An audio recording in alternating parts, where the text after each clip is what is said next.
So when I was a little girl, like I said, I grew up in Evanston. My mom's mom wanted us to be in like a great school system. I know that there were other kids whose parents were in jail. I'm sure there were. I didn't know any of them. No one told me those stories. I was being taught there was nothing to be ashamed of because I hadn't done anything. So I on the playground would be like, gather kids around and be like, my dad is in jail. And you could see like other kids like on the teeter-totter be like, I don't know what to do with that information. And I didn't know what to do with that information. And I wouldn't say there was support. No, there wasn't. And my mom's family is very, like my grandmother is very like, put on some lipstick, everything's okay, don't talk about it. It was my mom and dad who were like, you haven't done anything wrong. You can be honest about this if you want to. But I wanted to talk about it. I really wanted to talk. I really needed to talk about it. But there was no one to talk about it with, really, except for my dad. I mean, my dad would call me every night from jail.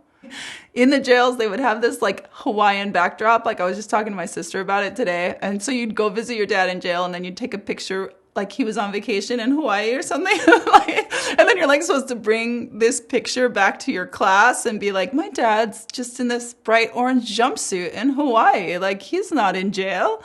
And I always felt like this is ridiculous. You know, like we haven't done anything wrong. He's a great person. Like, and I had that benefit. My dad is a great person. So I just felt like I shouldn't have to keep it a secret. I think it would have been great to be able to have honest conversations with other people going through the same thing. Just to normalize an experience. Like to sit with other kids and just talk. And I don't mean like over-dramatized too, because I think that's the other thing. There's an expectation that we were not whole as the kids of incarcerated youth, that like there was a problem or a stigma with us. Like even just like the celebration, the ease. When I got older, it was writing, like writing about that experience, sharing it. And what I found is when you share it, people go, oh yeah, me too. You know, I had that experience too. And then you have a conversation that's really on equal ground and you can see that like it's really much more common than you thought it was. I think that would have been really nice. I think also it would have been nice for people to just say it like you didn't do anything wrong. It would have been nice for the police to think about us as children, which they did not do.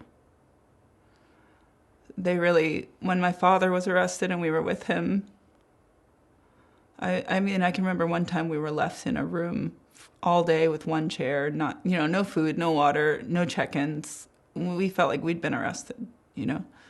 And like when they would take my father away, if we were in the car, there was no tenderness to us. So it's almost as if we didn't exist. I think there could have been a lot more care because, you know, a kid hasn't done anything wrong. They're just alive.